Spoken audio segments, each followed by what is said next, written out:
Oke, Assalamualaikum warahmatullahi wabarakatuh.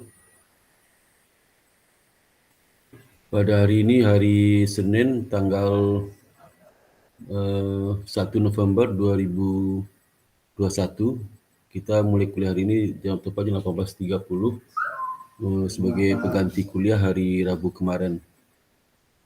Topik hari ini adalah topik terkait dengan operating risk ya. Saya akan share dulu materinya. Sorry. Share.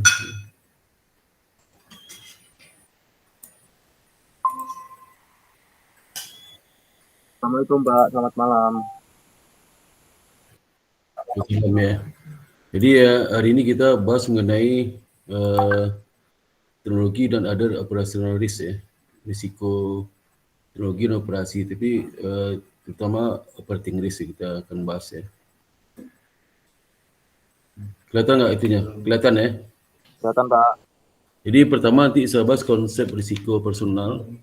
Kemudian juga kedua event operating risk, peristiwa yang menimbulkan terjadinya risiko operasi. Kemudian yang ketiga penyebab risiko personal. Yang keempat dampak teknologi, yang kelima dampak risiko personal, proyeksi risiko personal, dan ketujuh pengolahan risiko personal, dan ke-8 perhitungan kecukupan modal dan risiko personal.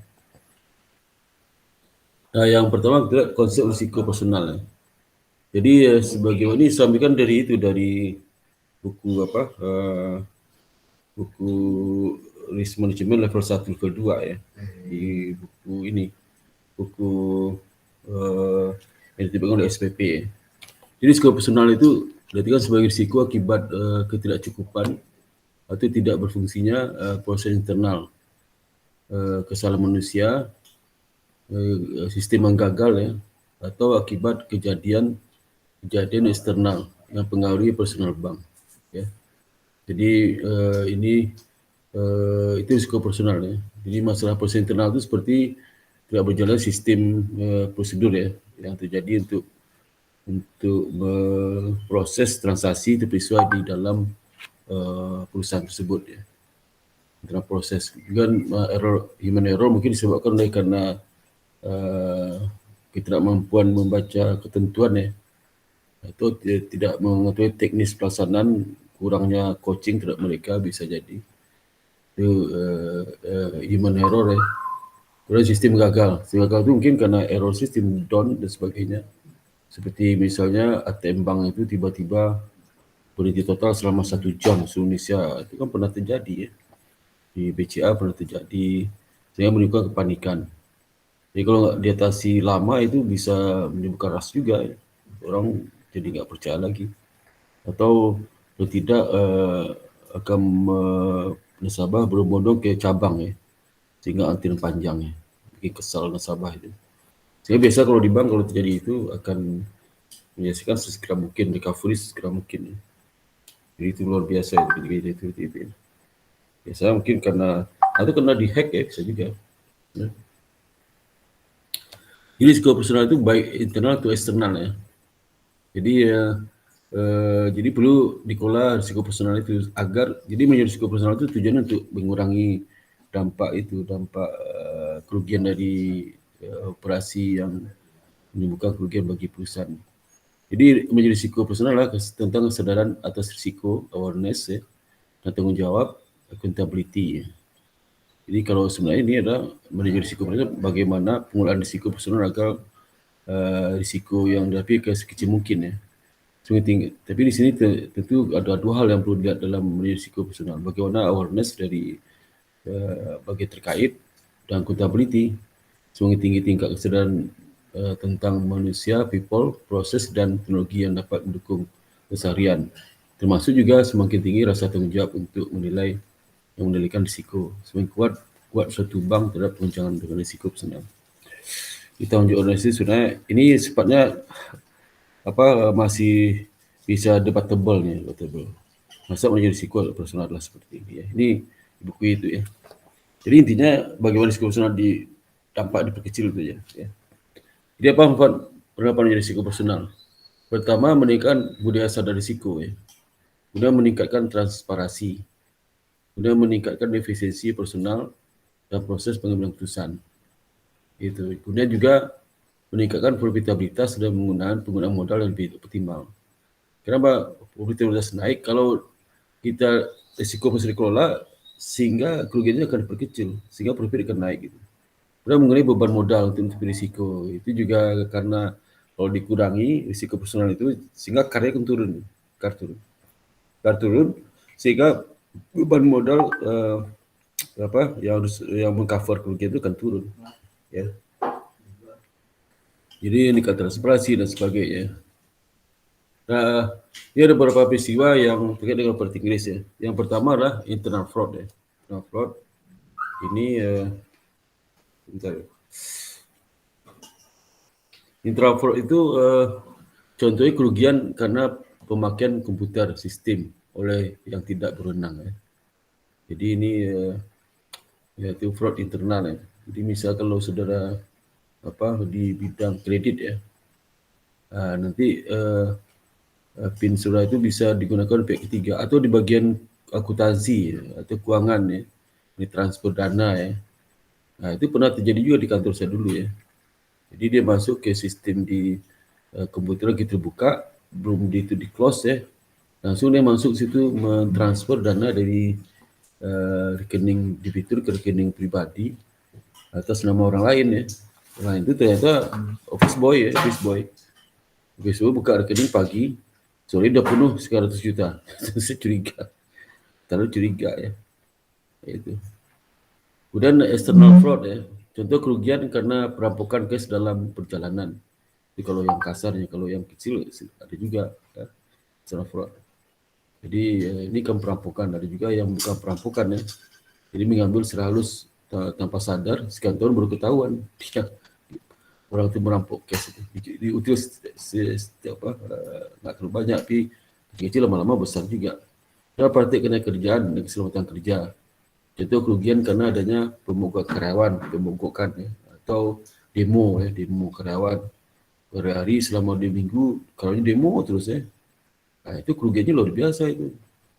Kalau satu hari itu dia bisa memproduksi 1 juta unit dan bisa terjual 1 juta unit itu dapat keuntungan sekitar sehari bisa 1 M, per 20 hari 20 miliar. Contoh seperti itu kerugiannya. Belum lagi customer protes karena ordernya tidak dipenuhi. Ya, itu banyak kerugian yang diderita. Maka biasa perusahaan itu kalau yang mogok berhari yang dikejar tuh gembongnya, langsung pecat gembong. Ketua, penggerak itu pasti dicari yang itu. Kalau perlu polisi yang menangkap, bukan direksi menangkap polisi, menangkap ya. Diam aja tangkap polisi. Seperti itu. Atau kalau enggak dianggap melanggar aturan gitu. Ya. Dan klaim produk dan praktik bisnis, contohnya kerugian karena adanya komplain, tuntutan nasabah akibat penyalahgunaan informasi rahasia, nah, itu ya, hati deh. Dan kerugian atas aktivitas fisik, capital asset risk, contohnya kerugian karena kerusakan gedung akibat gempa bumi, atau pencurian, atau penggelapan, ya, atau tabrakan kendaraannya. Gangguan bisnis dan kegagalan sistem, contoh kerugian karena kerusakan hardware. Kalau udah lama atau sistemnya nggak kok menampung data, langsung break, ya, langsung nggak bisa dipakai. Sama kayak HP sudah kalau penuh kan bisa rusak itu. Bisa di-install ulang itu. Atau sistemnya kapasitas rendah, sekarang banyak nasabah tersendat ya. Itu meningkat kerugian. Eksekusi, pengiriman, dan manajemen proses. Contoh seperti kerugian karena adanya kesalahan pembukuan, ya, accounting, termasuk backdating dan koreksi penyesuaian. Itu bisa juga kesalahan ini proses ya. Nah, apa penyebab risiko personal? Source of operational risk. Yang pertama penyebab karena teknologi ya, kegagalan teknologi dan deteriorating system ya. Lalu karena karyawan, rumah hero dan internal fraud, dan customer relationship, kontraktual dispute ya, dispute tidak merugikan perusahaan, capital asset, destruction by fire or other catastrophes ya, external fraud. Ini yang punya risiko personal. Ya, karena teknologi, karyawan, customer, capital asset, external, realities. Nah, dampak kemajuan teknologi seperti interest income yang income can be increased ya. Jadi kalau kita kemajuan teknologi itu bisa meningkatkan income ya melalui berbagai output yang lebih luas atau cross selling dari teknologi. Nah juga nanti interest expense juga turun, can be decrease ya karena kenapa? Karena kemajuan teknologi itu bisa kebutuhan dari dana itu berkurang ya. Juga bisa menurunkan interest spend ya. Kemudian melalui improve access to market for liabilities ya. Jadi melalui peningkatan akses ke pasar ke hutang. Jadi tidak perlu lagi dia kalau di eh, kalau dia ke bank ya mungkin lebih mahal kalau dia ke pasar gitu, ke dana pasar seperti misalnya obligasi gitu. Ya. Cuman biaya itunya itu biaya listingnya itu yang mahal ya. Dan juga ada income dapat meningkat ya melalui electronic handling fee generated of base activities as third party. Interest expense can be reduced. Okay, melalui peningkatan efisiensi back office operation menggunakan teknologi. Ya. Ini juga menimbulkan interest expense jadi menurun ya. Dan dampak universal banking ya itu bank komersial ya. Bank komersial itu bisa meningkatkan cash management dengan teknologi itu. Jadi bisa mengontrol disbursement account, kemudian account reconciliation bisa lebih cepat, wholesale logbook, electronic logbook, fund concentration, electronic fund transfer, check deposit service, electronic initiation of letter of credit. Ini juga semua aktivitas ini bisa lebih efisien ya, bisa lebih cepat dan sebagainya. Dan berikutnya lah seperti treasury management software itu bisa mempercepat transaksi kan di bagian treasury di link room ya. Electronic data interchange saling bertukar. ADI kan itu sistem masing-masing pulau sering interkoneksi. Kita facilitating B2B ya, business to business e-commerce ya. Ini juga bisa berikan fasilitas. Jadi sekarang tuh Extranet itu fungsi ini, electronic billing ya, target elektronik ya lebih efisien tuh nggak perlu cetak bukti ya, udah nggak perlu waktu, cepat sekali. Dan verify identity. Verify identity kalau sekarang kan di Indonesia ini identitas itu sudah cepat banyak terkoneksi kan. Seperti misalnya data kependudukan ya, wah itu luar biasa itu. Apalagi ada ini peduli lindung ya, lindung. Wah itu perhatikan lindung itu nomor induk surat kependudukan tersebar ke mana-mana itu ya. Jadi, begitu mencatat nomor induk surat langsung kebuka, langsung ada historis, langsung perjalanan surat pernah kemana-kemana itu ada situ sekarang terpantau ya, terpantau.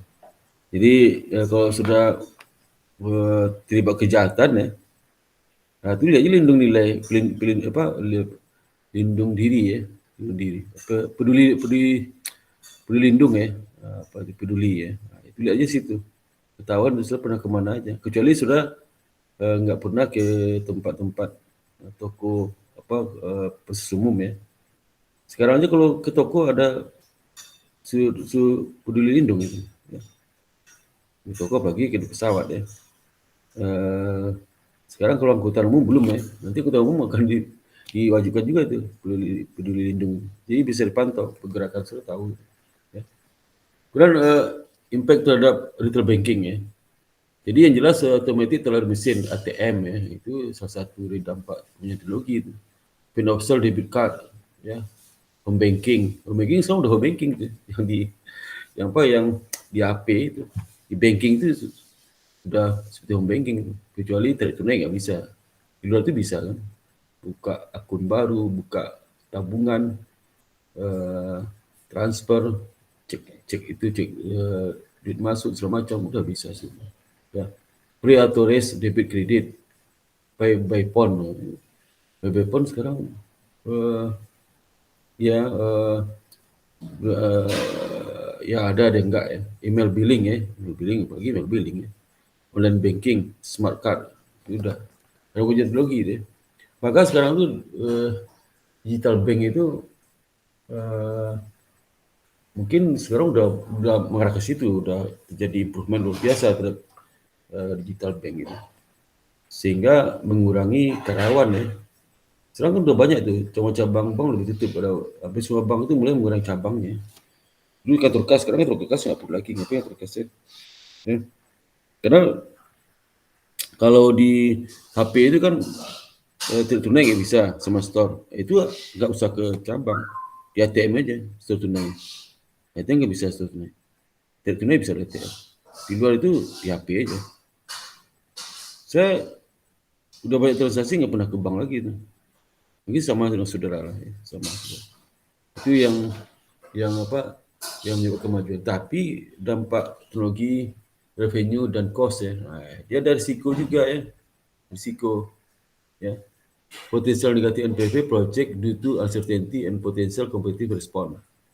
Jadi juga potential gains conflict ya. The growth orientation investment may not maximize shareholder value.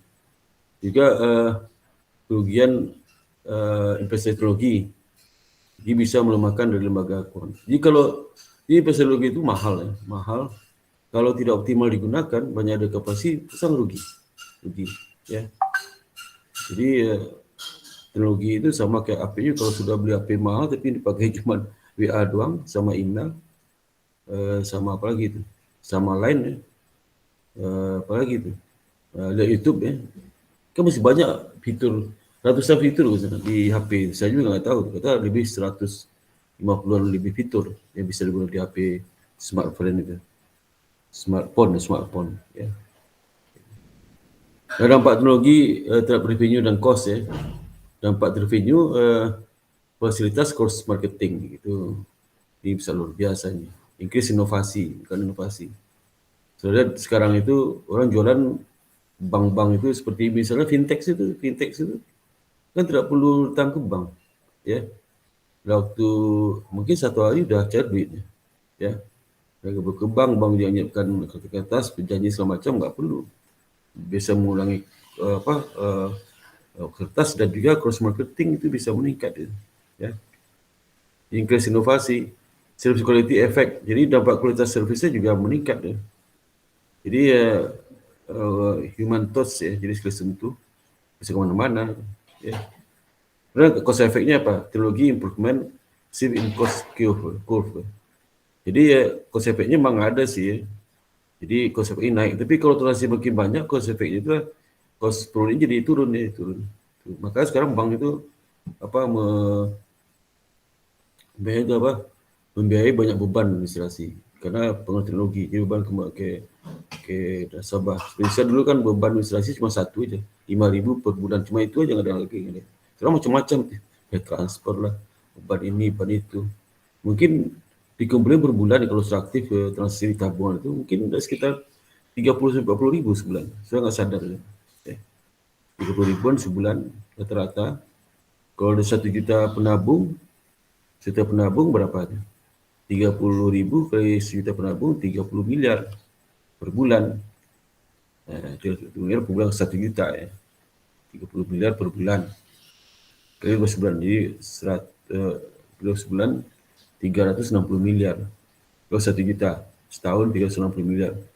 Kalau Bank Mandiri itu berapa nasabah itu, tabungan? Banyak kan itu? Ada berapa juta? Terus 10 juta. 10 juta kali 360 miliar, 3,6 triliun. 3,6 triliun dari hasil iuran 30 ribu aja per bulan. 3,6 triliun dapatnya. Dan dianggap enteng itu ya. Karena sahabat itu bisa 10 jutaan ya. 6 triliun ya. Sama sudah kalau apa bisa seperti YouTube lah, YouTuber itu dia banyak 1 M dapat, bagi YouTube itu sedikit karena dia menghasilkan iklan lebih banyak dari itu gitu. Itu kan dapatnya dari iklan itu, jadi bagi hasil iklan. Kalau rumah produksi sedang nggak ada guna rumah produksi ya. Jadi zaman sekarang itu seorang bisa mempromot dirinya sendiri tanpa harus dipotong macam-macam. Kalau jadi artis zaman dulu banyak potongan ya, Bisa artis itu dengan dia main film, dapat film itu berapa ratus miliar ya. Jadi dia lagi cuma 1 M ya, itu udah gede banget. Ya. 1 M kan dari 1 miliar 1% dapat. Tapi kalau di YouTube kalau dia dapat 1 juta, 30-40% itu dia. Ya. Paling 1%. Kalau dia menghasilkan 100 miliar setahun, dari 40% berapa? Kan 40 miliar. Tapi coba kalau dulu 100 miliar itu paling 1 M dapatnya. Luar biasa sekarang. Nah, kemudian dampak cost juga, economies of scope ya. Ini juga terkait dengan ini tadi teman-teman. Ini efek on cost, economy of scale. Jadi semakin banyak volume output, maka biar ternyata produksi semakin kecil. Ya, keuntungan semakin besar. Maka kalau bank itu membeli teknologi, bisa teknologi ya, seperti BRI lah. BRI itu kan punya satelit. Berapa harga satelit itu. Ya. Kalau transaksinya rendah, berarti terjadi apa? Economy of scale-nya. Jadi menunjukkan biaya per transaksi jadi tinggi sekali. Jadi kalau economy of scale-nya banyak, ada capacity, udah pasti tidak efisien. Itu optimasi itu tergantung pada shape of average cost curve. Itu tergantung di situ ya. Jadi semakin ini contoh ses ya. Ini seperti misalnya tipe pertama ya. Kalau ses semakin banyak, data cost lebih turun. Tapi ada juga jenis jenis biaya itu semakin pada ses tertentu biaya turun drastis. Ya. Jadi pada titik ini ya, titik yang di optimal curve ini berada, setelah itu kenaikan ses malah menaikkan cost ya, itu hati-hati ya. Itu ada karakteristik khusus seperti itu ada ya. Jadi ada optimal cost sesnya, dibeli itu dia akan naik. Ada juga yang ses itu tidak berapa, cost berapa puluh sesnya, terus tetap ini kan beban tetap. Seperti kalau yang pertama variable, ini semi variable, variable itu. Ini beban tetap ya.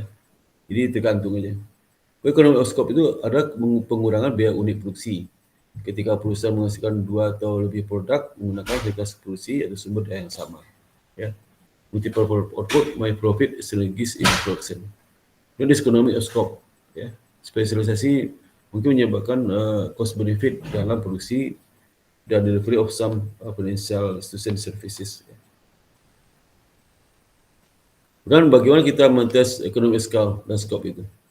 Pertama itu mengenal pendekatan produksi ya.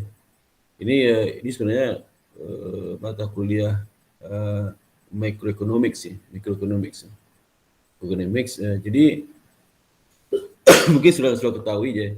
Jadi mandang bahasa lembaga keuangan itulah ketika masuk output services menggunakan input of labor capital. Jadi dia masuk output pada tingkat input tertentu, pada tingkat input labor dan kapital. Ini juga efisiensi ya. Seperti misalnya fungsi cost adalah YWR. Y itu misalnya output ya. W itu labor dan kapital. Jadi ini kan resource ekonomi ini kan. Kapital sumber ekonomi. IC itu ya, C itulah menyebabkan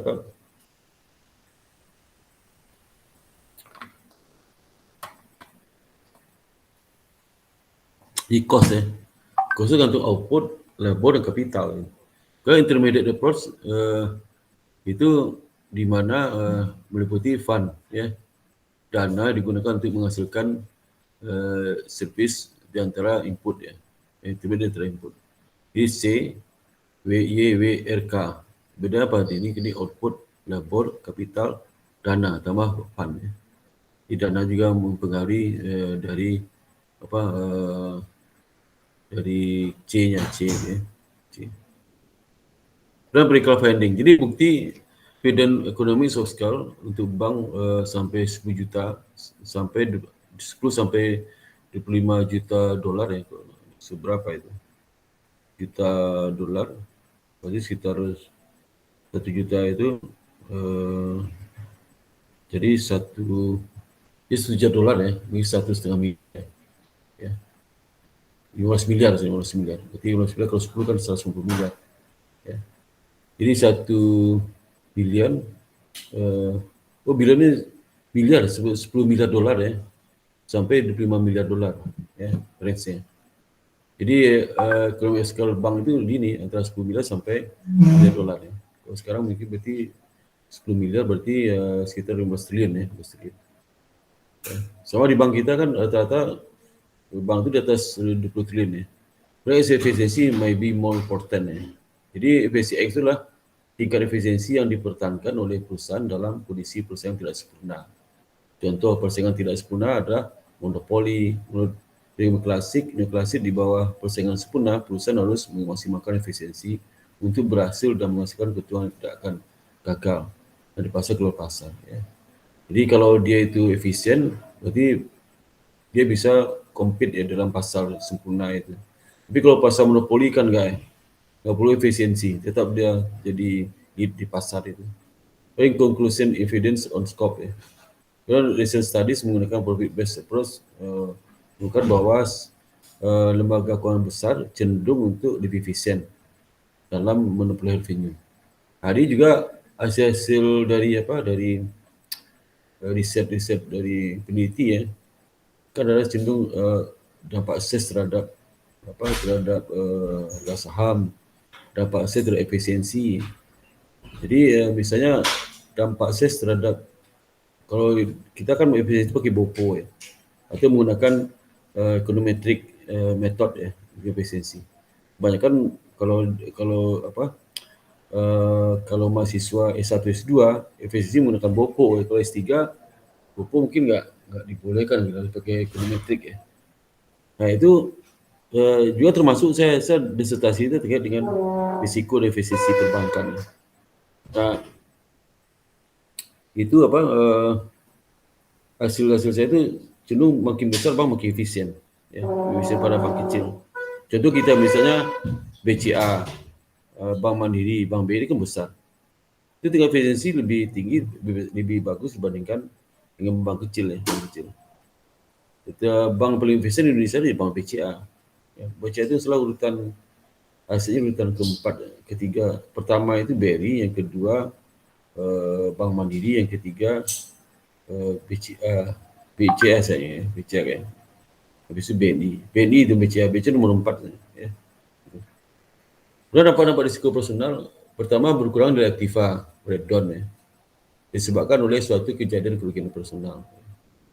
Jadi itu bisa saja menghubungkan dampak risiko personal terhadap reaktiva kan, nilai saham ya, hilangnya hak regres, loss of recourse, pembayaran atau pengeluaran uang kepada pihak ketiga yang setelah tidak dapat digunakan. Ini saya menuju di buku ini, di buku ini campuran buku sambil ya. Buku Saunders juga sambil ya, ini juga sambil. Jadi yang ketiga restitusi ya, restitution. Yang besar Saunders sama buku ini juga, buku SPP itu ya, tapi nggak semuanya. Kedua restitusi atau restitution. Restitution legal liability, pembayaran atau pengeluaran uang karena adanya denda, penalti, atau keputusan pengadilan regulatif seperti keputusan pengadilan, settlement, dan biaya hukum lainnya. Dan peraturan dan keputusan regulatori dan komplain, dan penalti, pajak, denda, biaya langsung, semua dengan adanya penalti lainnya yang seperti hilangnya izin usaha. Ini dampaknya risiko personal. Kemudian juga kerugian atau kerusakan aset ya. Ada darurat, bencana alam dan sebagainya. Dilantarkan kebakaran, kecelakaan, gempa bumi itu dampaknya kerugian bagi perbankan. Itu masuk operating risk itu. Ya. Bencana operating risk, menyebabkan gudang terbakar. Seperti bencana tsunami Aceh, itu pabrik semen hancur. Usaha-usaha lagi berantak semua. Itu termasuk operating risk. Itu kejadian kerugian yang menimbulkan kerugian tidak langsung, indirect loss, non-financial, seperti menurunnya citra bank. Itu juga. Ini karena image ya, bukan mungkin karena perilaku dari nasabah, SDM terhadap nasabah, ya. Di mana masyarakat karena pemberitaan yang bersifat negatif juga, risiko reputasi, offline yang cukup lama dan sering, offline-nya maksudnya tidak berfungsi ATM, itu juga menimbulkan dapat risiko personal di mana sebagian nasabah ada yang pindah bank. pindah bank ya. Kalau pindah bank itu dia bagi bank ya. Kenapa? Karena tabungan itulah cost of fundnya rendah sekali. Yang kedua, ada fee base itu walaupun nggak besar ya, tapi lumayan. Misalnya Bank Mandiri bisa 3-4 triliun dapat dari fee base iuran nasabah itu per tahun. Ya, walaupun jumlah dibandingkan total pendapatan sekitar 100 berapa? 200 triliun ya. 190 triliun pendapatan bunga. Ya. Itu nggak ada artinya, tapi di sisi jumlahnya lumayan juga bisa menggaji karyawannya. Jadi risiko ya.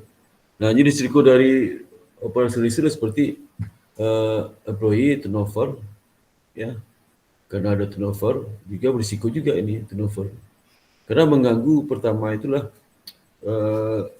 tingkat kapabilitas ya. Jadi ada naik waktu dia belajar dulu, dia penurunan kapasitas produksi dan sebagainya. Dan key personal. Kalau kunci itu keluar ya, aduh itu bukan main ya. Fraud, kecurangan, error, kesalahan SDM, rugi trading, bearing, iris, alfris ya, money laundry, kan, confidential breach ya, violation of ethical problem, email exchange ya, itu juga masuk gitu ya. Kemudian juga teknologi risk ya, programming error dalam program, kemudian model risk, risiko modelnya ada model risk karena tidak sesuai lagi dengan kebutuhan, sehingga model itu nggak bisa digunakan. Mark to market error ya, mark to market error, management information, IT telecom system outage, teknologi provider failure, contingency planning ya. Kemudian customer relationship risk ya, customer relationship risk seperti contractual disagreement ya. Kemudian dissatisfaction from poorly performing teknologi dan default. Kemudian risiko capital asset risk seperti safety, security, operating cost, fraud itu termasuk capital asset risk. External risk, external fraud, taxation risk, legal risk, war, market collapse, reputation risk, business risk. Nah, bagaimana pengelolaan risiko personal manajemennya? Jadi pengelolaan risiko personal adalah proses identifikasi. Jadi pengelolaan risiko personal sama dengan manajemen risiko. Operating risk management ya, sama pengelolaan risiko personal. Adalah proses identifikasi ya. Ini baru itu kurang tepat ya, definisi. Jadi pengelolaan risiko lah proses identifikasi ada berapa? Ada 4 ya. Ini semua sama risiko, jenis risiko apapun pasti dampak nih. Pertama identifikasi, proses identifikasi ada proses pengukuran, proses monitoring, dan ada proses kontrol, mitigasi. Mitigasi itu program-program apa supaya risiko itu tidak terulang lagi. Jika risiko terjadi sekarang, dan ke depan itu ada mitigasi supaya risiko itu nggak terulang dan berkecil dampaknya itu. Tapi sering terjadi sekarang itu risiko terjadi, ke depan nggak ada lagi risiko. Nah, paling tidak mitigasinya mengarah kepada risiko mirip ya, ke depan kalau terjadi. Kan berulang ya. Pokoknya semua event atau peristiwa di dunia ini pasti ada pengulangan ya. Maka sejarah itu penting ya. Jadi kalau sudah nggak membaca sejarah, matilah saudara ya. Karena peristiwa masa lalu pasti terulang. Ada tulangnya setahun sekali, ada 2 tahun, 3 tahun, 4 tahun, sampai 100 tahun. 100 tahun. Nah, ini ada juga orang yang nggak suka dengan sejarah, ya, sejarah, karena nggak percaya Tuhan, ya. Sejarah itu kan seperti early warning, ya, early warning terhadap kejadian masa datang, ya, seperti gempa misalnya. Gempa itu ada pulang 100 tahun itu kan terjadi lagi. Bisa gempa gempa tsunami dasar yang Gunung Krakatau, nah itu ada pengulangan itu ya. Kalau dari MKG itu dia tahu itu berapa pengulangan, berapa ratus tahun lagi, karena lihat di sejarah. Jadi misal gempa itu terjadi tahun berapa, sebelum tahun berapa. Jadi ada interval range interval itu yang misal antara 100 tahun terjadi. Nanti interval 120 tahun, interval 130 tahun. Bisa perkirakan, maka PKG itu meramalkan di situ. Jadi kejadian itu bisa palung itu kapan bergeraknya ya, pergeserannya kapan, dia tahu itu. Tapi kadang-kadang noise itu hanya sampai rusak sekali, kalau rusak stres yang diulang ya. Tapi itu akan terjadi. Ya. Kemarin ribut itu seperti akan terjadi tsunami besar di daerah apa? Jawa nanti Jawa yang bagian itu selatan ya, selatan sampai ke Krakatau Steel apa sampai ke selat Sunda itu di bawah menjalar ke atas tsunami besar itu. Kapan terjadi kita nggak tahu, tapi kaget tahu itu waktu dekat akan terjadi. Kapannya hari ini, kapan nggak tahu. Ya. Nah, hanya sekali ini sampaikan habis itu orang hilang lagi, lupa lagi. Ya. Ya.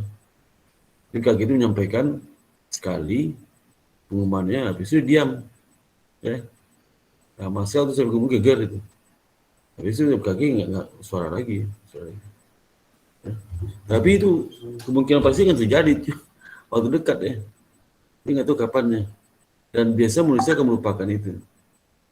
Proses pengolahan dilakukan dengan melihat penyebab terjadinya potensi kerugian akibat risiko. Jadi itu pengolahan mitigasi tergantung kepada ini potensi kerugian akibat risiko personal. Identifikasi potensi kerugian dapat dilakukan dengan berbagai metodologi baku seperti RCSA, Risk and Control Self-Assessment, untuk estimasi risiko personal di masa depan. Kemudian yang kedua, LED Loss Event Database. Jadi inilah metodologi baku. Metodologi itu apa?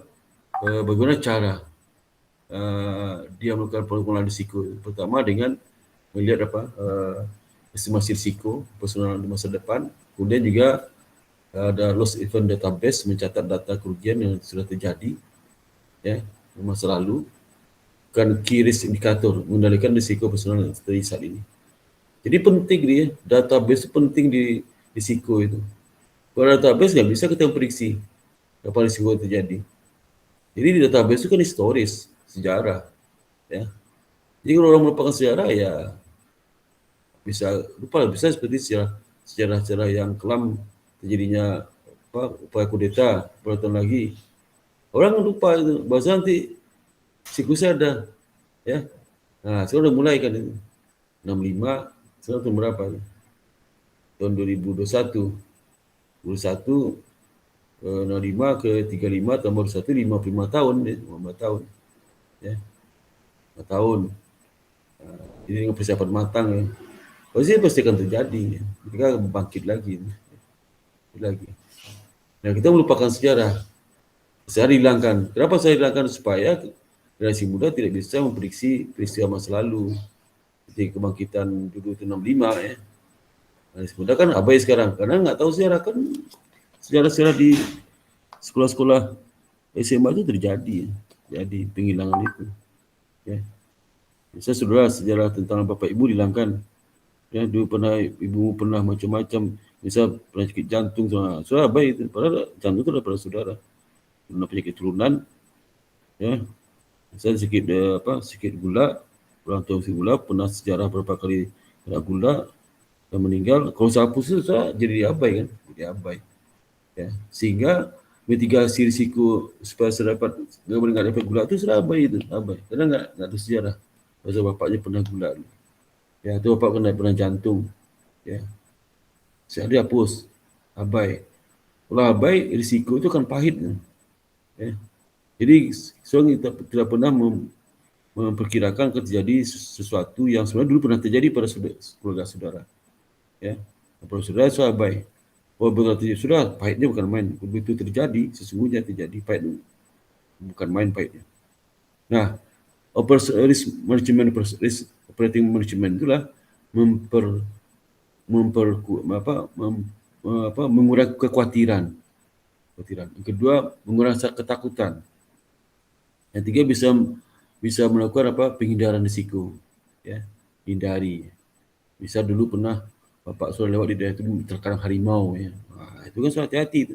Coba kalau nggak tahu sudah sejarah Sri Lanka, bapakmu pernah situ pernah terkadang harimau, pasti sudah lewat situ juga tuh. Dan terkam harimau, mati langsung. Maka database di pengelola risiko itu penting sekali, database. Jangan dikira nggak penting ya. Nah, orang nggak mau tahu sejarah itu itulah orang yang ada maksud tertentu ya. Istir ya. Istir. Sebenarnya kalau sudah kuliah di ekonomi penting data historis. Kalau itu jangan sudah mimpin perusahaan. Jadi direktur perusahaan pimpin penting data masalah itu. Penting sekali. Walaupun justru setelah masalah itu bisa melakukan inovasi, bisa mengimprove sistem operasional, mengimprove juga produk ya, services itu bisa mempengaruhi ke situ ya. Ya. Data masalah menunjukkan kalau sudah pakai layanan SPA, nasabah sekian, pakai layanan B sekian.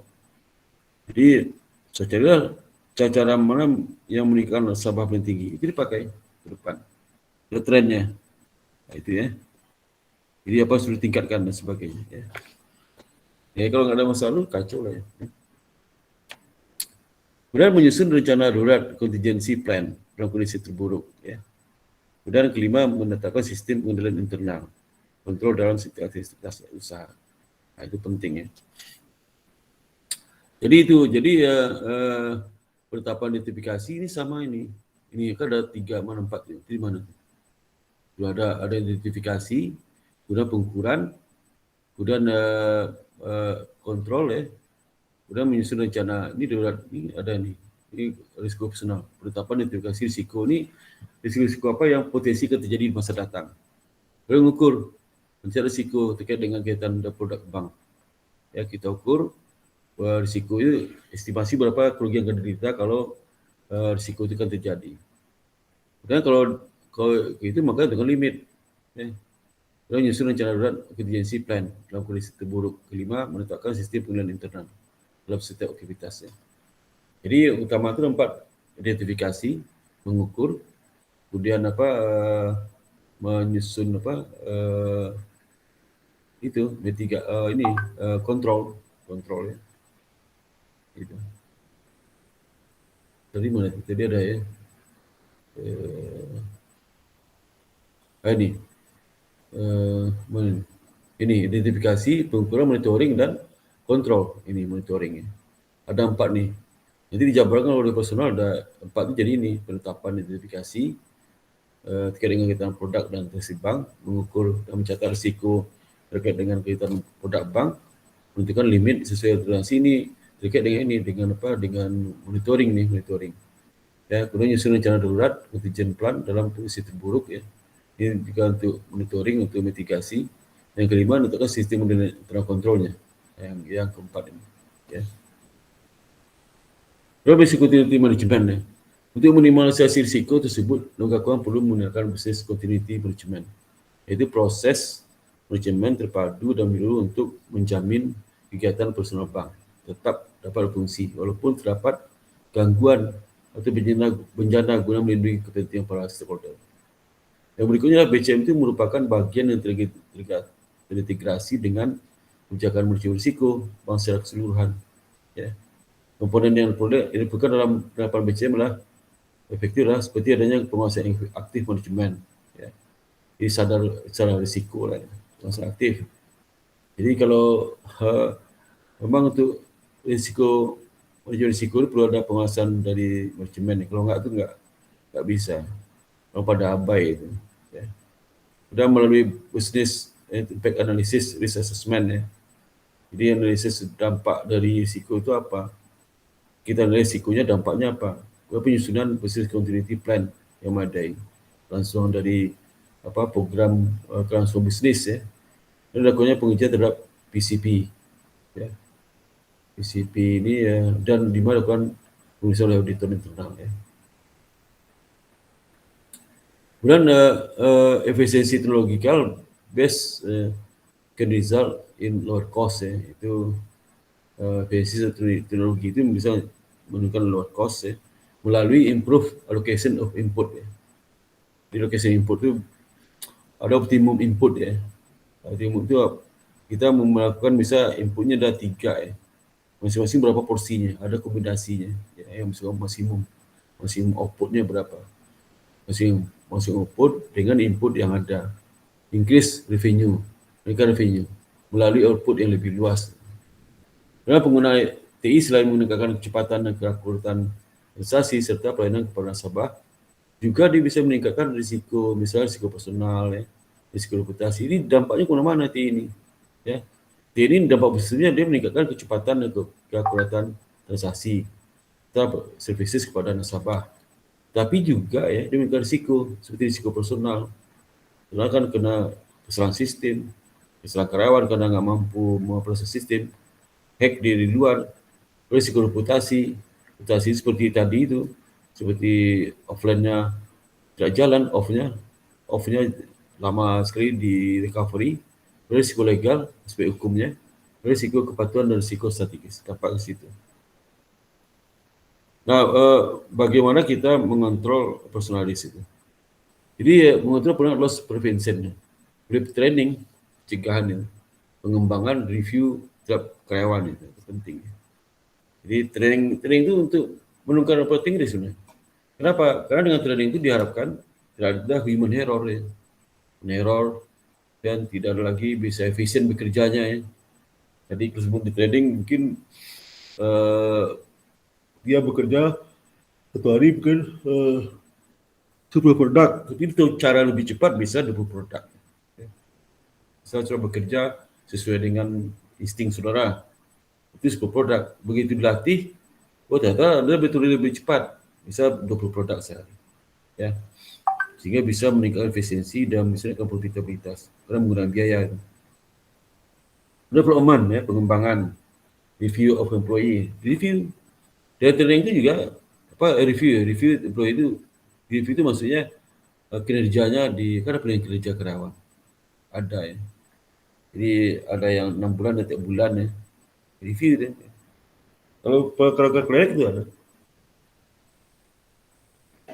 Ya, hampir semua pekerjaan bisa direview sih. Karena indikator jelas. Hampir semua pekerjaan. Kecuali saudara tidak menguasai bidang itu. Dia nggak bisa mereview bahan saudara. Ya. Karena ada itu apa, IQ ya. IQ itu apa ya? IQ itu indikator kompetensi utama. Gitu. Jadi utamanya apa? Ya. Jadi gitu, apa dan targetnya berapa? Ya. Terus dicantumkan sehingga bisa lihat bagaimana apa kualitas karyawan itu.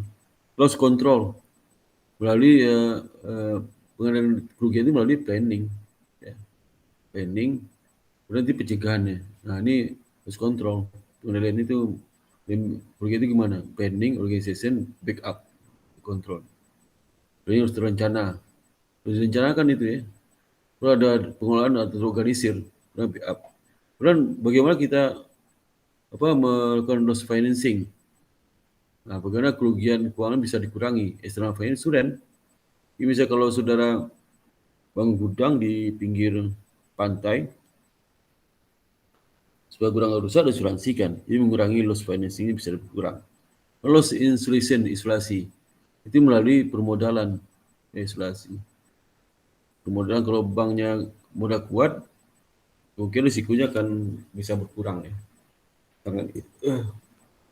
Nah, sekarang bagaimana perhitungan cukup modal ya?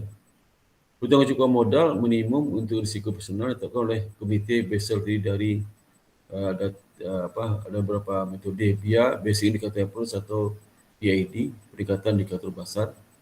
Di pendekatan ini menggunakan mulai gross income bank ya. Di masing-masing itu nanti ada presentasi alpha atau apa, di PID itu atau pendekatan indikator dasar PID cocok digunakan oleh bank-bank yang berukuran relatif kecil ya. Ada basic ini, basic. Nah, itu kebutuhan modal minimum untuk risiko personal ditetapkan oleh komite berasal dari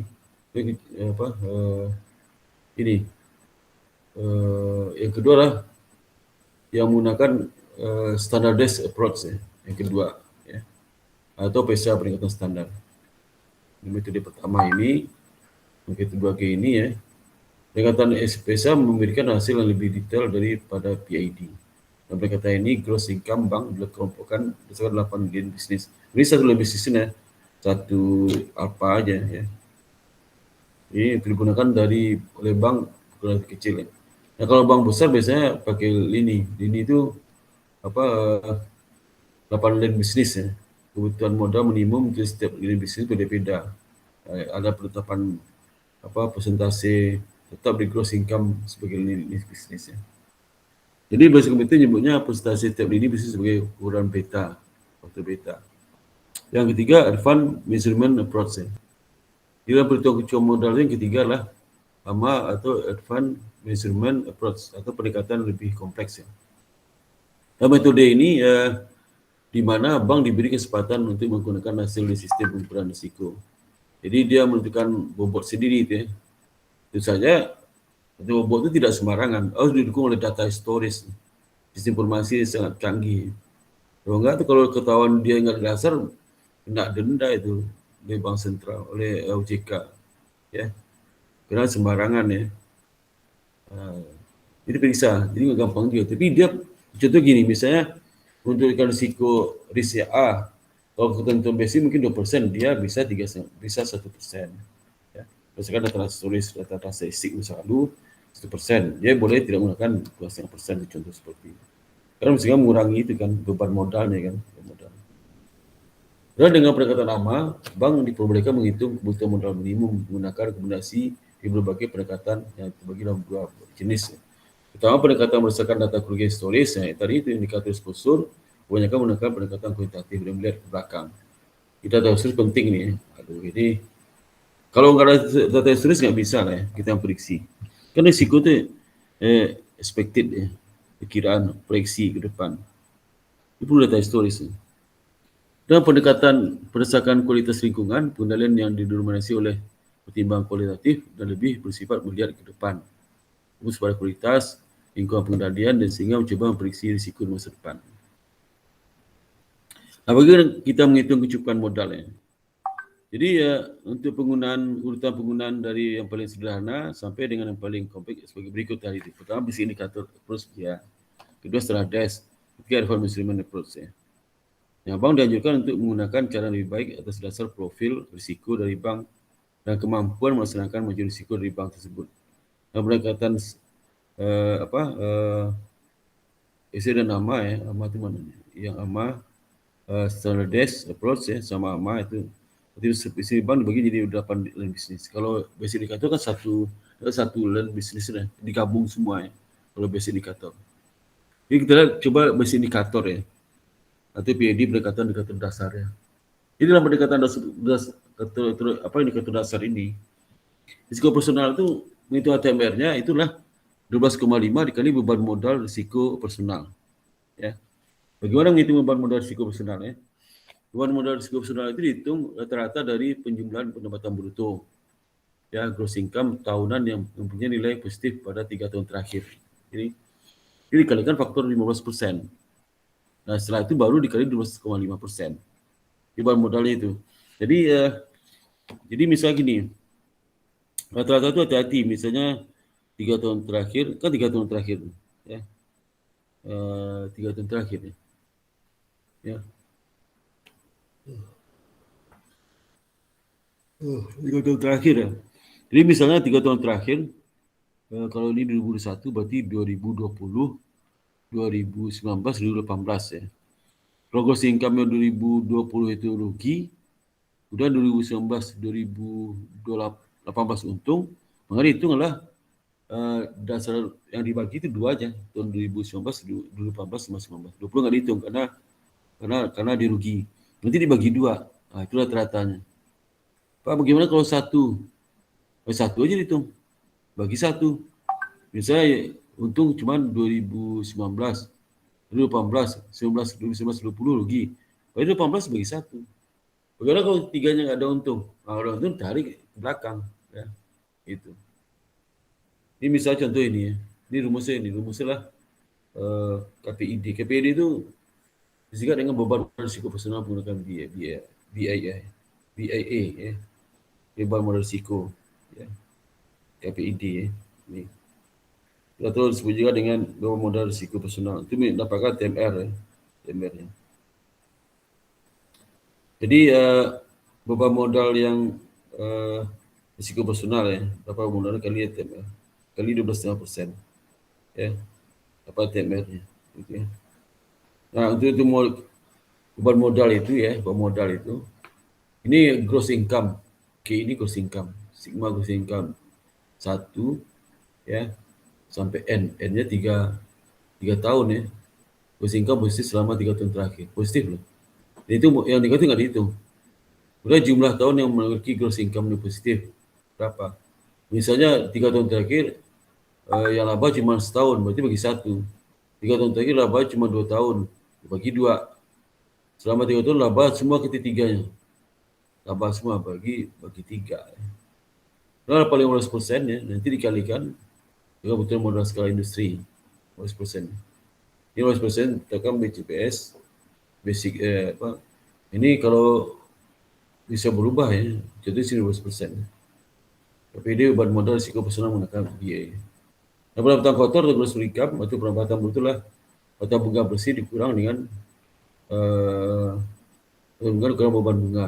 Tambah dengan pendapatan bunga bersih. Jadi tambah dengan pendapatan non bunga bersih. Non bunga bersih berarti ada pendapatan non bunga dikurang dengan beban non bunga itu bersih. Bersih sudah dipotong dengan beban ya.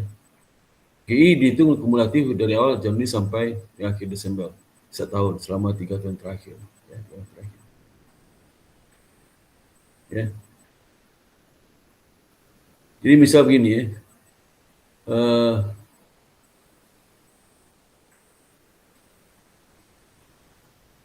jadi misal 3 tahun terakhir, kan kalau sekarang 2000, kita menghitung berapa?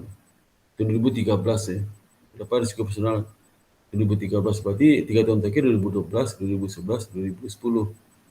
2013 nggak dihitung ya, 2012. Nah, kita lihat di sini 2012 kan selama 3 tahun terakhir itu laba kan, itu brutonya. Ini saya bruto ini termasuk ini bunga pendapatan net bunga sama pendapatan non bunga ya netnya. Nah, ini 750 tambah 3.000 tambah 250 bagi 3 ya. Jadi 15%, baru kali 12,5 ya. Dapat 3.750 juta ya. Itu risiko personal ya, risiko personal ya. Sudah ya. Jadi ATMR-nya ya 3.750 ya. Kalau ATMR dari kredit apa? Sekian persen dari jumlah saldonya ya. Bisa kalau dia itu apa? Cash di Bank Indonesia itu berapa persentase? Mungkin 0% kali cash. Ya. Ditambahin masing-masing itu masing-masing ATMR kredit yang di aset itu ditambahin dapat ATMR kredit. Ya kredit itu bukan diberikan aja ya. Itu tipe produktif dari perbankan. Ya, karena itu produktif ada cash yang di tangan juga produktif walaupun kecil di sini. Ya. Dan juga seperti surat berharga. Ya. Surat berharga investasi pada bank lain, tabungan pada bank lain. Kemudian juga kredit diberikan. Ya. Jadi sudah jangan anggap risiko kredit itu hanya kredit diberikan, semua artinya produktif. Ya. Yang boleh bank kan 3 aja. Dana investasi pada bank yang pada bank lain, pendapatan pada bank lain, BI itu apa? Investasi, memang kredit diberikan itu aja. Ya. Umum seperti itu. Ya.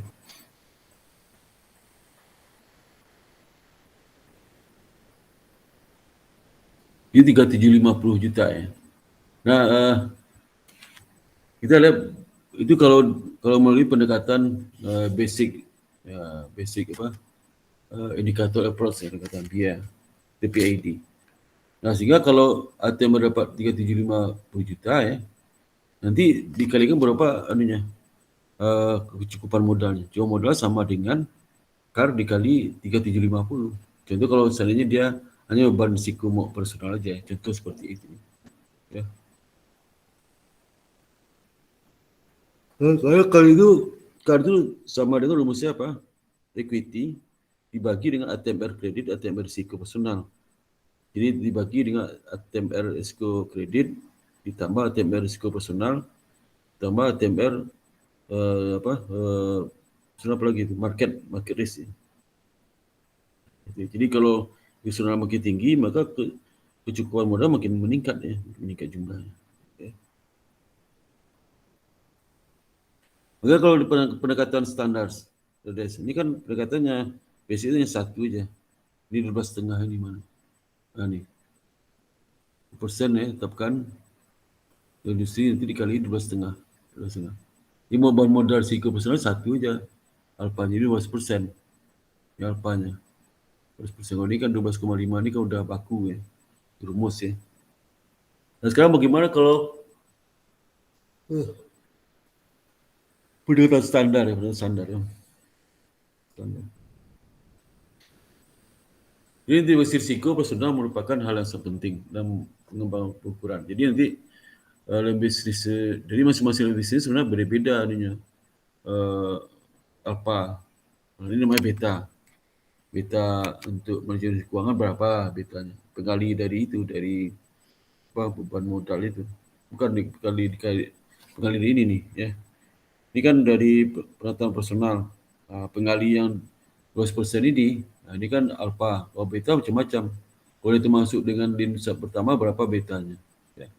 Di nisab penunjuk keuangan, perdagangan dan penjualan. Kalau di laporan keuangan nggak kelihatan ini dan bisnis ini.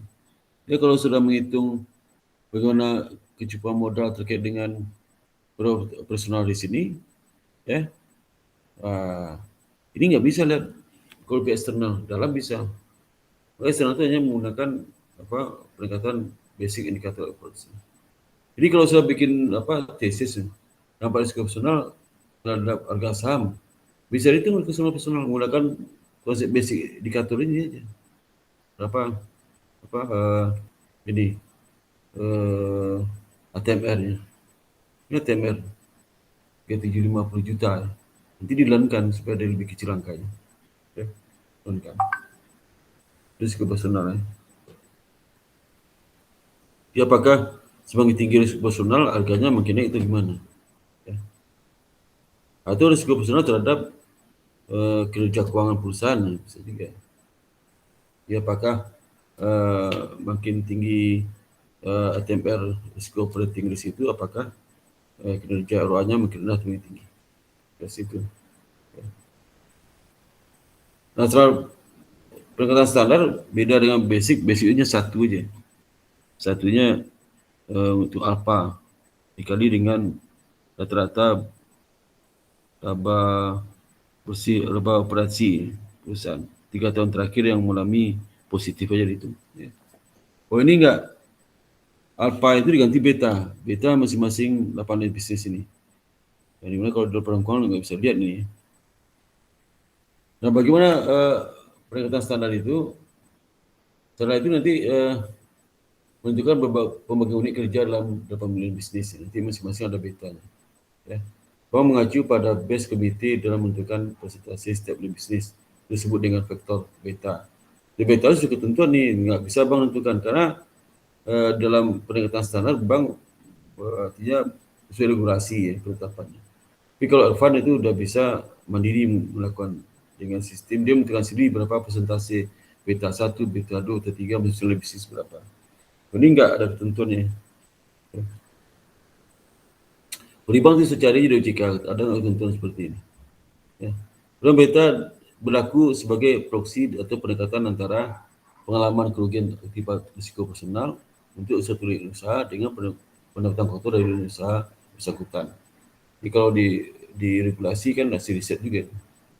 Berapa beta 1 untuk bisnis bisnis yang keuangan nanti ditetapkan.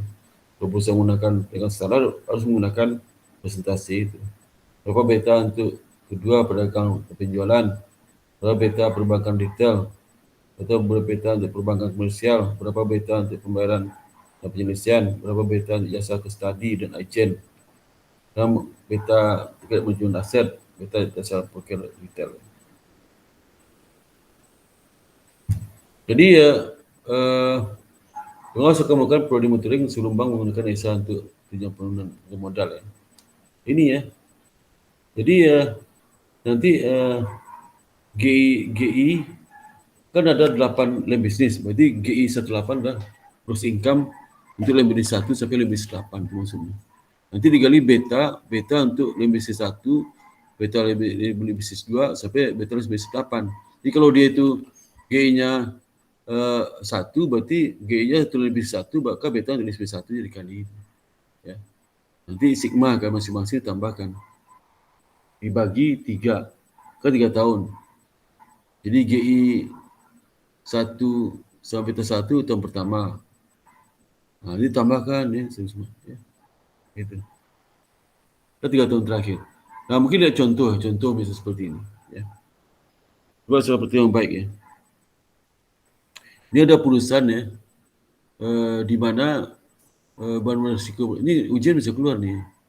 Ujian itu kan pendekatan standar sini, sama pendekatan basic ya. Sekeluar ujian nih. Ya. Jadi misalnya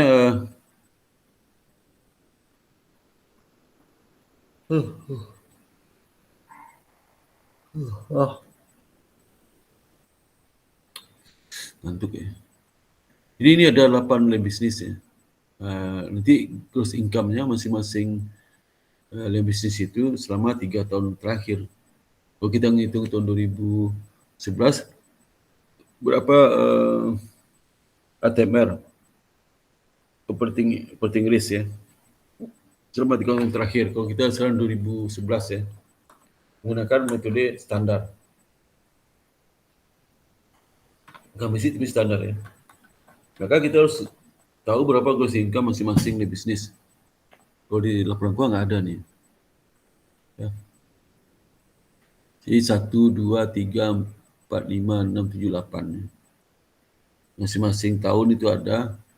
Totalnya untuk gross income tahun 2010, 8.805.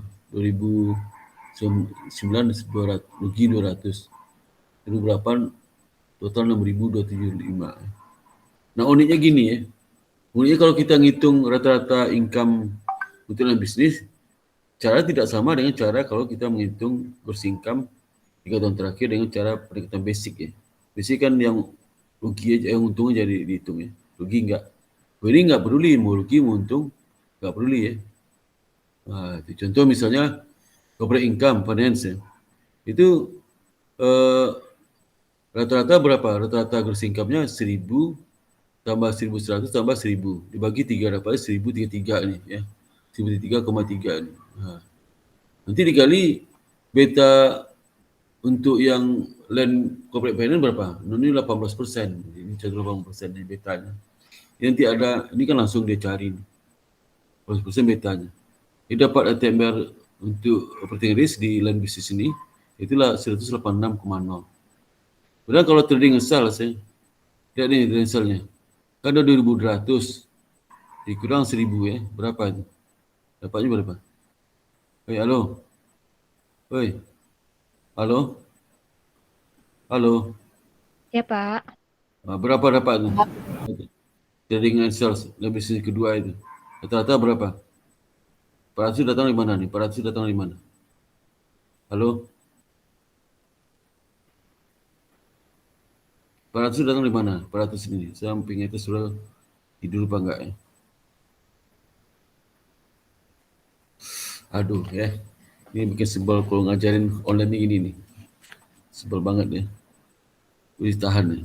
Jadi dosen itu makan hati juga ngajar online suruh makan hati dosen. Serta teman-teman saya sama aja.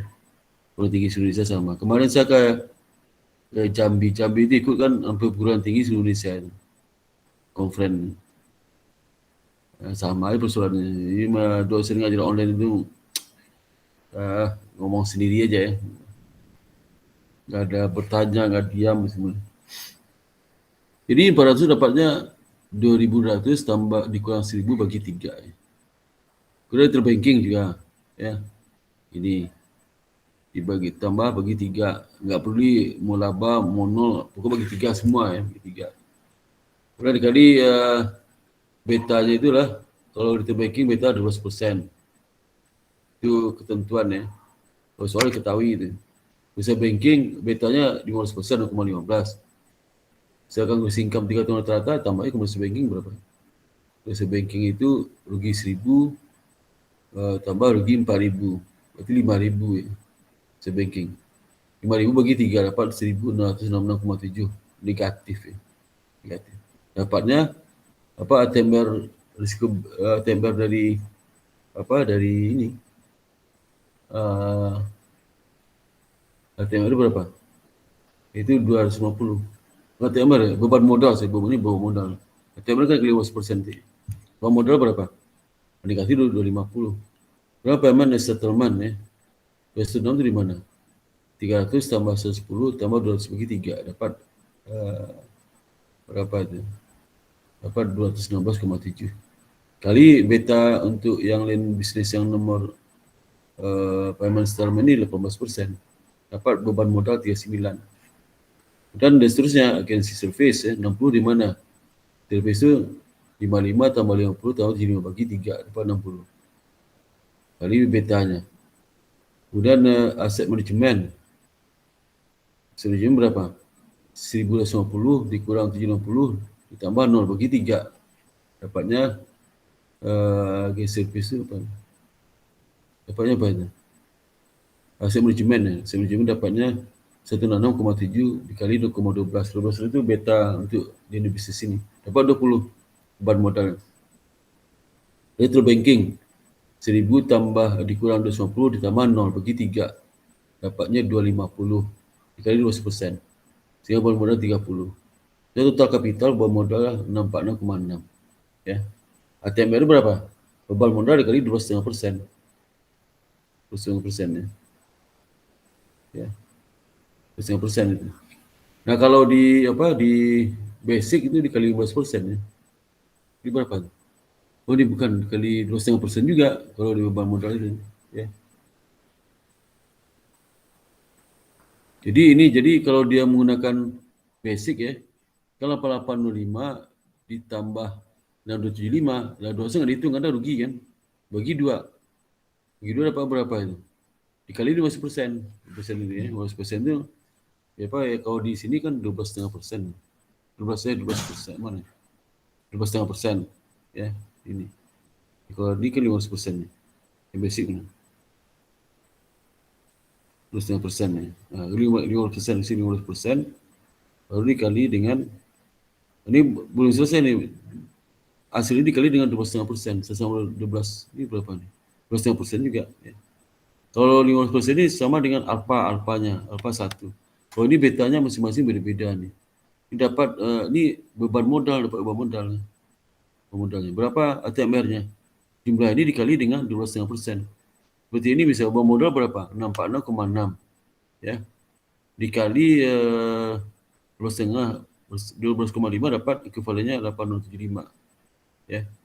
Nah, ini sudah aja kalau digunakan standardized itu beban modal 646,6. Tapi kalau menggunakan basic beban modalnya 1123,5. Jadi lebih sedikit beban modal menggunakan pendekatan standar daripada menggunakan pendekatan basic. Maka bank itu pasti menggunakan standar ya gitunya.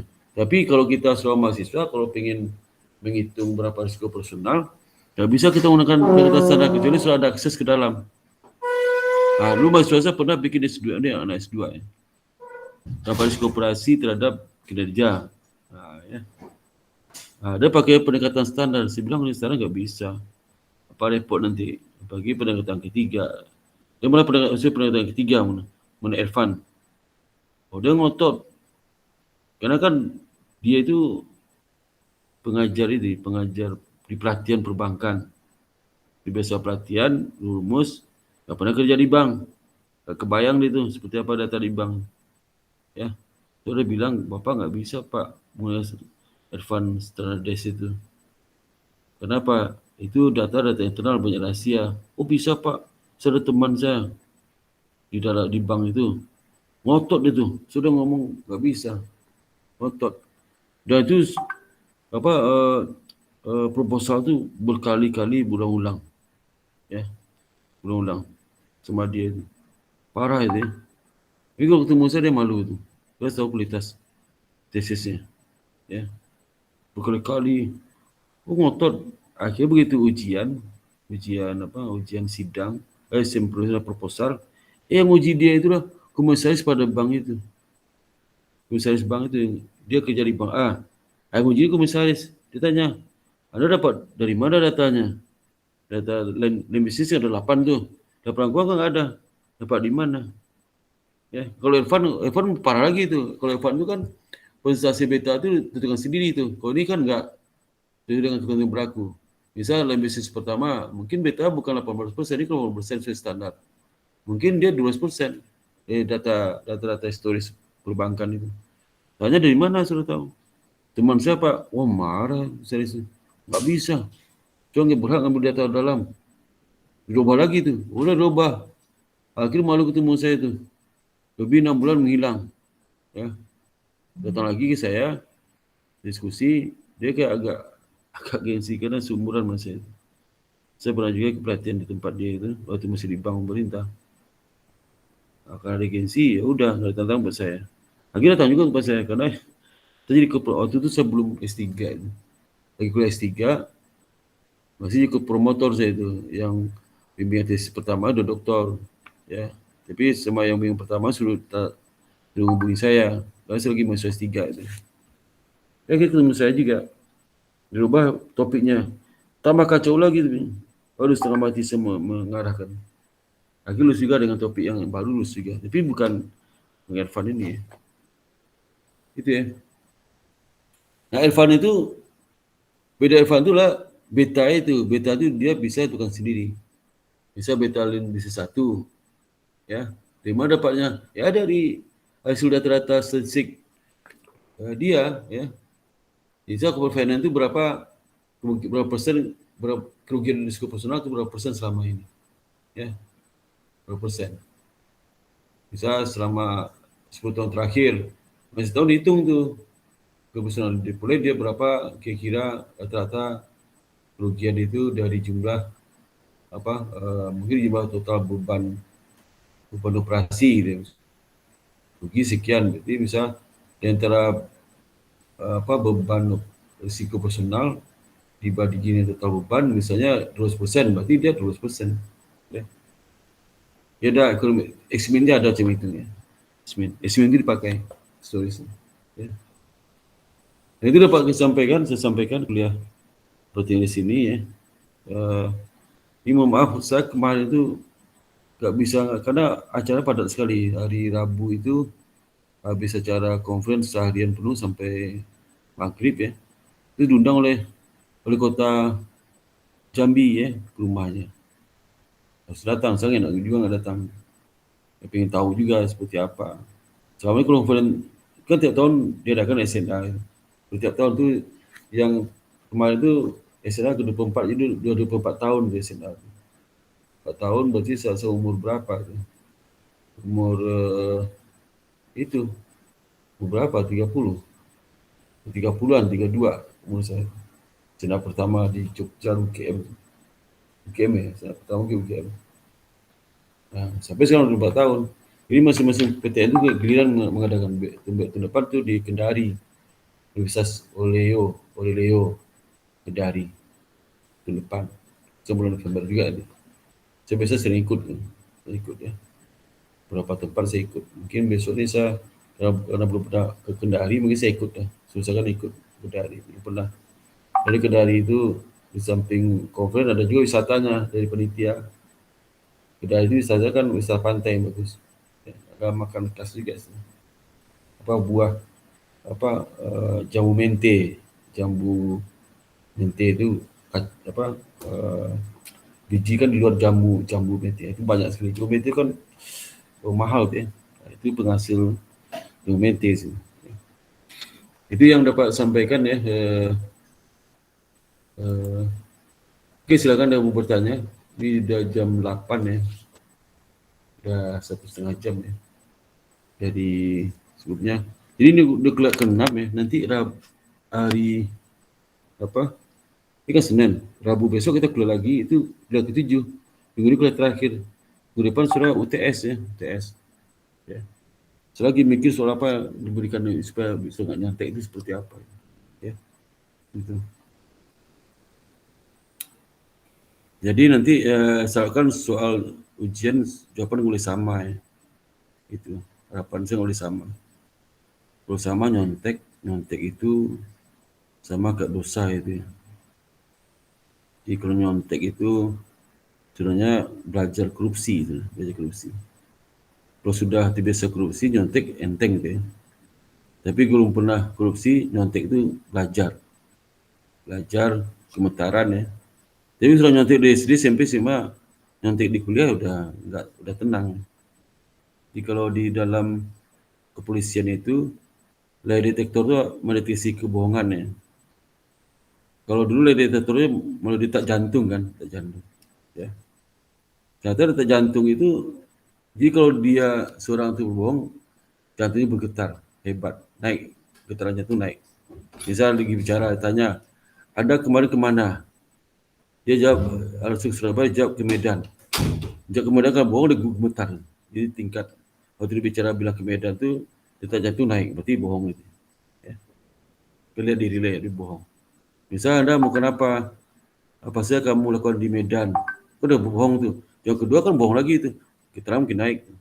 Keterangan. Tingkat lie detektor pakai jantung.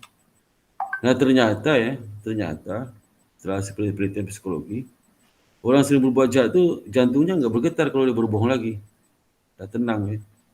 Jadi sudah misalnya udah sering berbohong, udah sering nyontek ya. Tanya kamu nyontek nggak? Nggak pak gitu. Nah, kan waktu saya tempel detektor jantungnya itu, kamu nyontek nggak kemarin? Nggak pak. Bilang nggak itu detak jantungnya datar aja. Tapi kalau yang pertama kali nyontek, tanya kamu nyontek kemarin?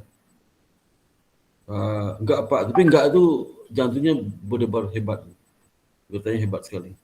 Ya. Karena nggak biasa. Ketahuan kan yang ketahuan dia bohongnya.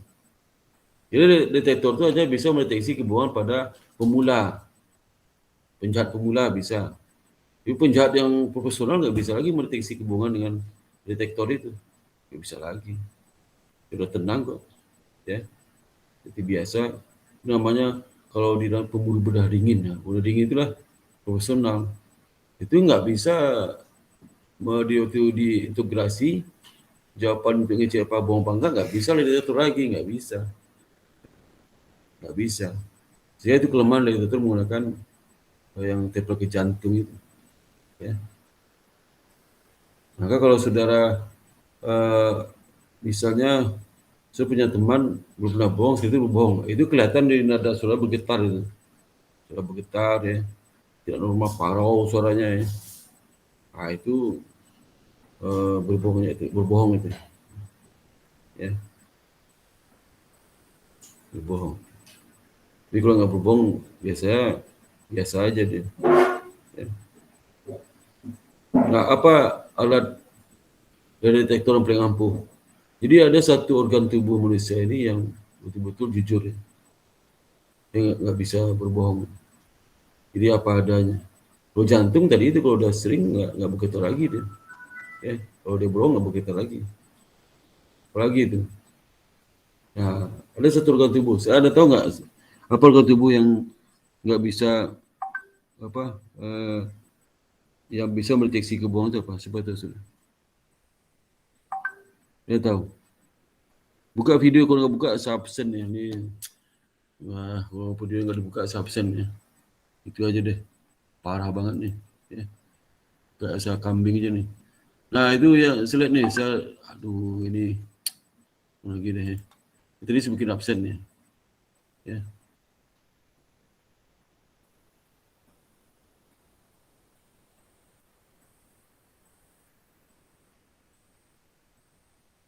Ada nih.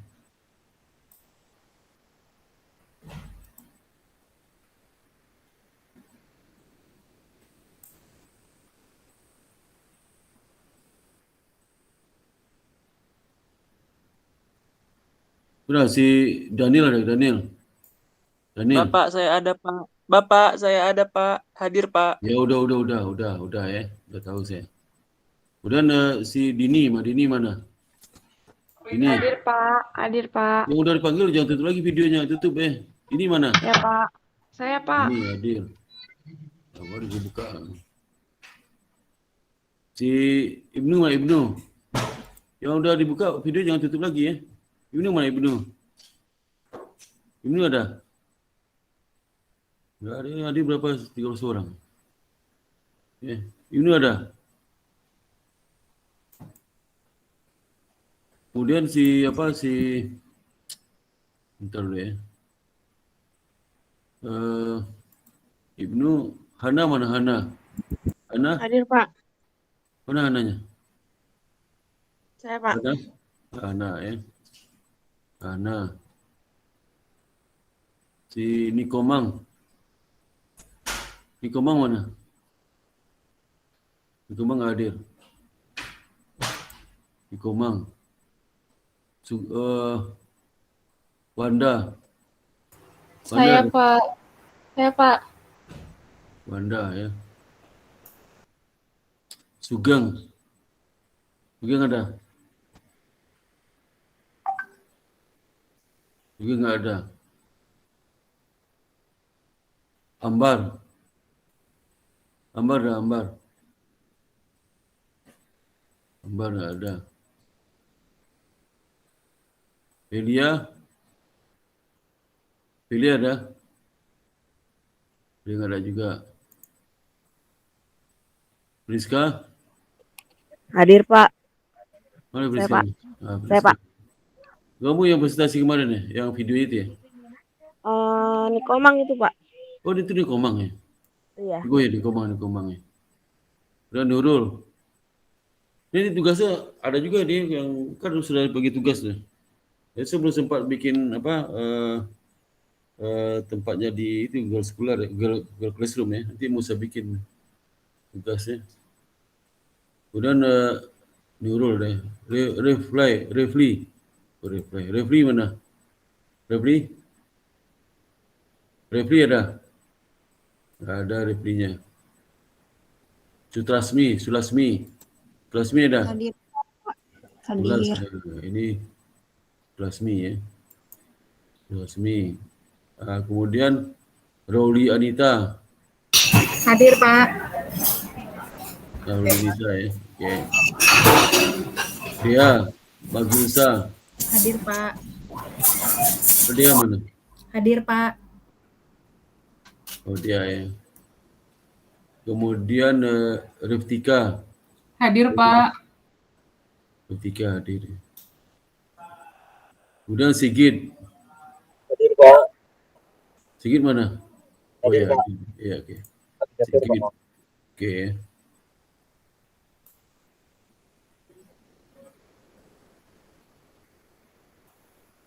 Mana nih? Iya. Oke, ada pertanyaan lagi? Ada pertanyaan nggak sampai sini?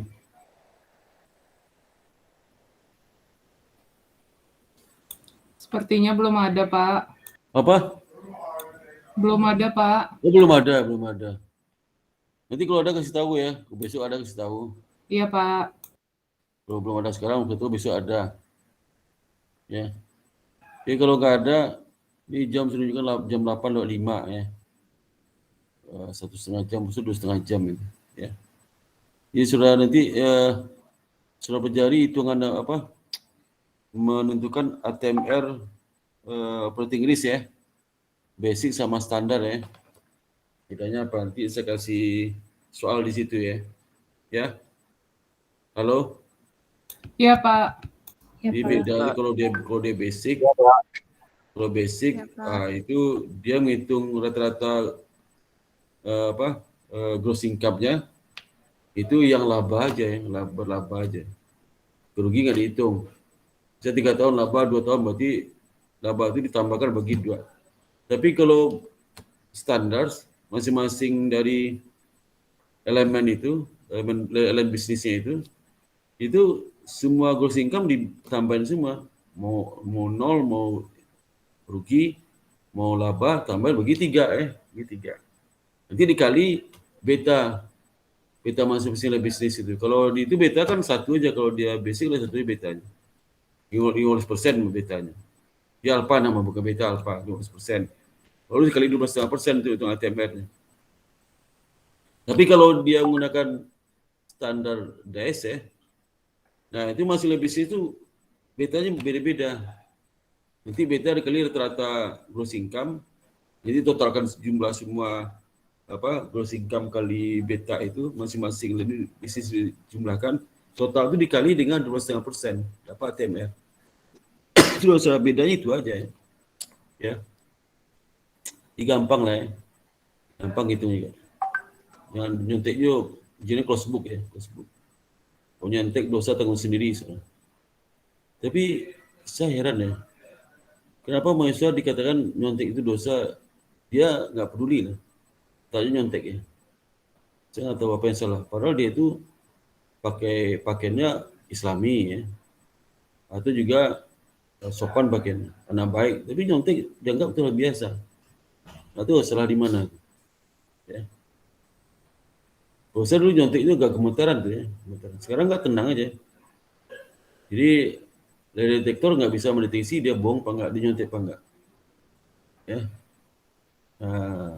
Tadi pertanyaan saya belum bisa jawab. Apa itu organ tubuh yang bisa tepat menyatakan tingkat kebohongan? Siapa tahu? Organ tubuh yang Mata paling mungkin, Pak. apa? Mata. Apa?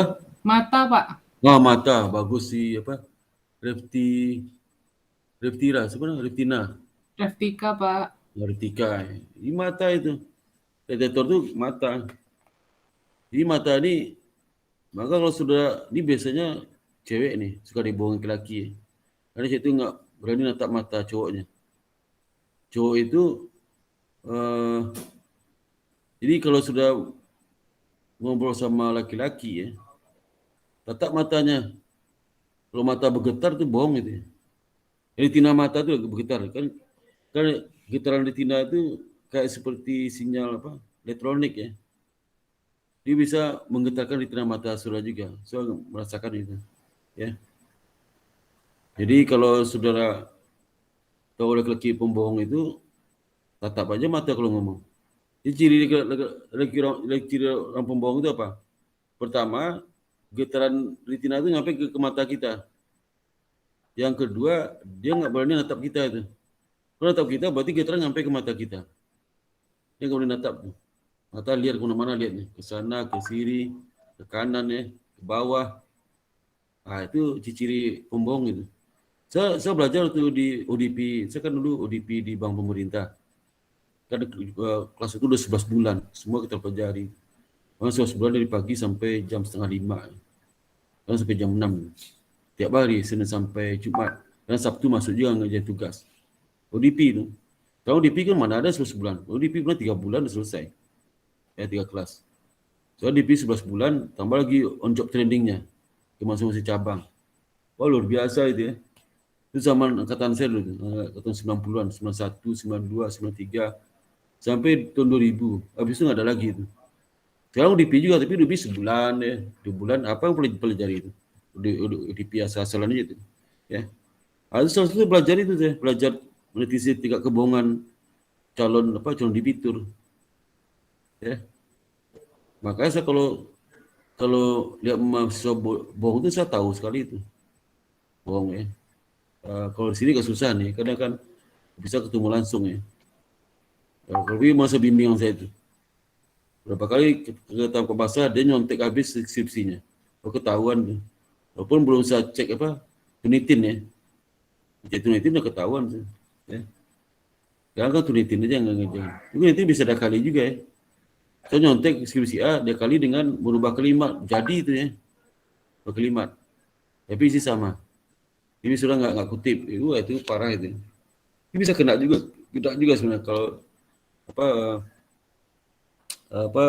untuk yang kejahatan itu menyontek penyerangan tanpa menyebutkan namanya plagiat ya. Tak plagiat itu ya. Jadi makanya hati-hati nih perempuan calon suaminya, lihat mata. Kalau laki-laki mata liar nggak menatap saudara, bukan wanita baik, laki-laki baik gitu. Wah, dia baik sekali menatap kita, takut dosa. Bukan itu ya, nggak ada hubungan itu. Justru kalau menatap tuh orang tanggung jawab itu. Kalau untuk calon istri bisa tatap aja mata, nggak apa-apa. Ya. Itu yang harus hati sudah. Jadi kalau sudah siapa kerja di bank nih, siapa angkat tangan, siapa yang bagian apa kredit, siapa ada nggak kerja bagian kredit, dari kredit konsumsi, investasi, modal kerja, ada nggak? Coba kerja di bank yang bagi kredit. Yang teller nggak ada tuh, teller nggak bisa. Ya, ada nggak sini? Coba ada? Siapa di sini? Kayaknya nggak ada, Pak. Nggak ada ya, nggak ada. Sebelumnya Bapak pernah tanya soalnya nggak ada yang jawab juga, Pak. Oh nggak ada, oh iya, oh pernah saya tanya juga ya, waduh ya. Pernah, Pak. Oh nggak ada. Jadi kalau sudah nanti kredit itu dikasih tahu gitu ya, dikasih tahu ya, dikasih tahu, ya, gitu. Tapi bisa tetap kasih lari kok ya. Saya sudah disajarkan saudara. Ciri orang pembohong itu kalau ngomong nggak pernah menatap, ya, matanya bergetar ya, mata kita kelihatan getar mata, kelihatan ya. Anu itu apa, bola hitam bergerak itu. Kalau udah ngomong bergerak, itu bohong besar ya. Itu. Tapi kalau nggak ada lagi ya apa nanti saya ketemu Rabu besok ya, Rabu ya ketemu ya. Rabu ya. Iya, Pak. Ya. Oke, terima kasih atas datangnya. Demikian saya sudahi kuliah ini. Kalau nggak ada bertanya, alhamdulillah. Assalamualaikum warahmatullahi wabarakatuh. Waalaikumsalam. Waalaikumsalam. Makasih ya, Pak. Ya, sama-sama.